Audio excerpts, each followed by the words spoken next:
किसका बाण है ये? मेरी ओर क्यों बढ़ रहा है ये?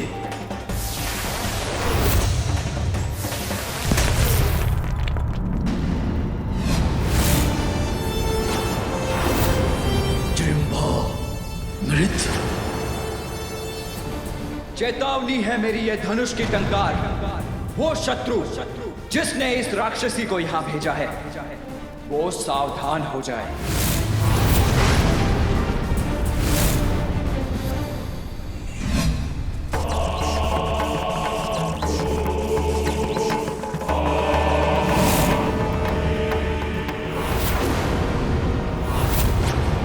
कालकूट हलाहल विषधारिणी जृंभा की ये दुर्दशा। इतनी शक्तिशाली राक्षसी का वध कर दिया उस गजानन बालक ने। त्रिदेव भी सुरक्षित नहीं है इसके कालकूट हलाहल विष से, यही कहा था ना? तो एक बालक ने कैसे सह लिया इसका विष? वध कैसे कर दिया इसका? अंत करेगा वो मेरा, यही कहा था ब्रह्मदेव ने। सत्य हो जाएगा उनका वचन यदि मैंने स्वयं उसका अंत कर उसे नहीं रोका।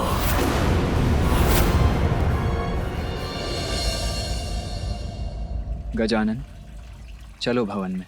नहीं भैया, मैं भीतर नहीं आऊंगा। क्यों आऊं मैं वहाँ? ये देखने कि माँ आपको अकेले अकेले इतना स्वादिष्ट भोजन खिला रही है और मुझे माँ मात्र दुग्ध दे रही है।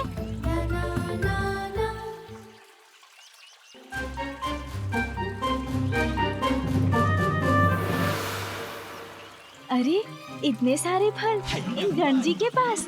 माँ, पिताश्री, भैया, मैं किसी के साथ नहीं जाऊंगा। मैं तो बस इन गण के साथ जाऊंगा।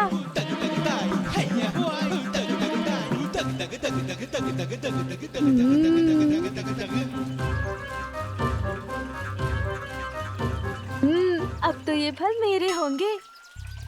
रुकिए, मैं भी चल रहा हूँ आपके साथ। अरे गजानन, रुको तो। प्रत्यक्ष में तो ये मात्र एक बालक है, मेरा पुत्र। बाल सुलभ क्रीड़ाएं कर हमें लुभाता है, किंतु जो प्रत्यक्ष दिखाई दे रहा है उसके परोक्ष में क्या है?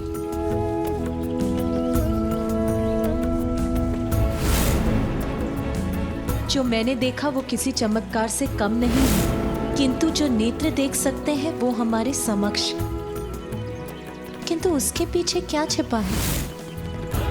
क्या रहस्य है ये? क्या है मेरे पुत्र की वास्तविकता? कौन सी अलौकिक शक्ति का स्वरूप है वो? उसकी अद्भुत दिव्यता का स्रोत क्या है? अपने पुत्र की दिव्यता को लेकर अचंभित है देवी पार्वती।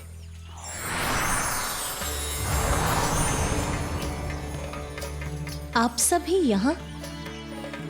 मेरा प्रणाम स्वीकार कीजिए।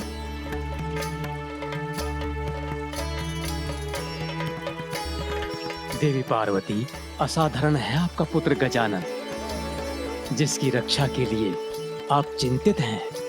उसने ही जन्म से पूर्व आपकी अर्थात अपनी माता की रक्षा की थी। मेरी रक्षा की थी उसने ब्रह्मदेव, अपने जन्म से पूर्व?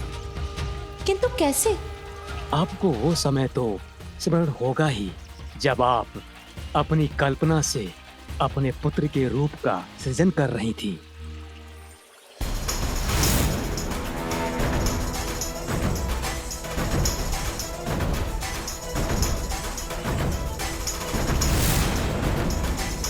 तब एक अत्यंत शक्तिशाली असुर ने आपके पुत्र देव सेनापति कुमार कार्तिकेय को पराजित करने के उद्देश्य से कैलाश में प्रवेश किया था।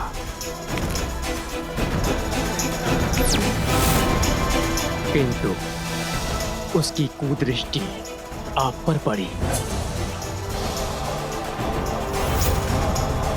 तब गजानन ने ही हस्तक्षेप करके आपको उस असुर से रक्षित किया था।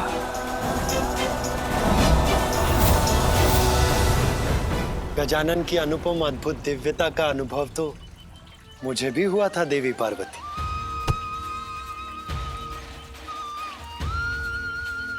जब ब्रह्मलोक में उसका आगमन हुआ था तो उसने अपनी दिव्यता से मुझे भी अभिभूत किया था।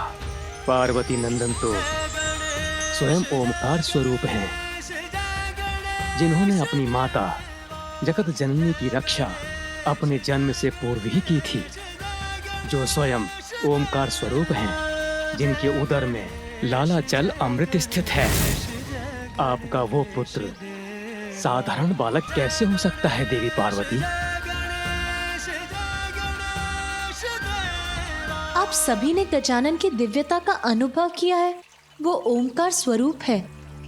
मेरा पुत्र, ये कैसे संभव है?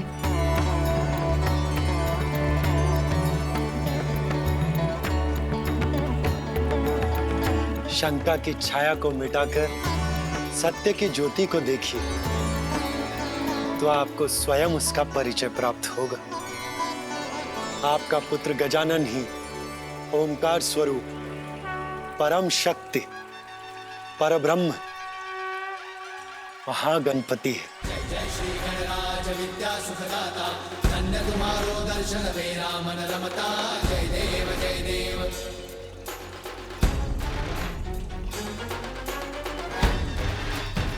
महागणपति अर्थात वो परम शक्ति जिनका आभास और दर्शन हम त्रिदेवों को सतयुग से भी पूर्व इस सृष्टि के प्रारंभ में हुआ था। ये वो समय था जब पूर्व में स्थित सृष्टि का अंत हो रहा था।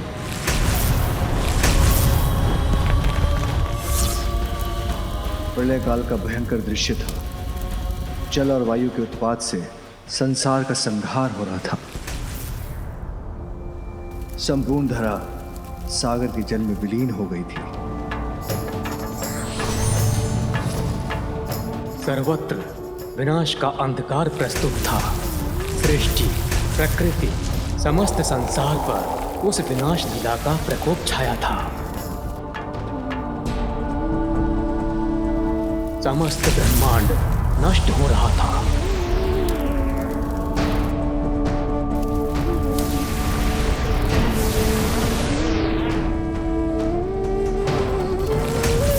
इस सृष्टि का निर्माण कर हमने उसका पालन किया था।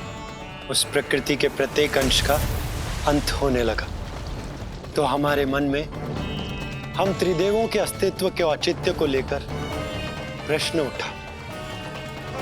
जिस संसार को स्थापित रखने का कार्य हम त्रिदेवों का था, वो तो नष्ट हो चुका था। हम इस विचार में डूब गए कि अब हम त्रिदेव क्या करें।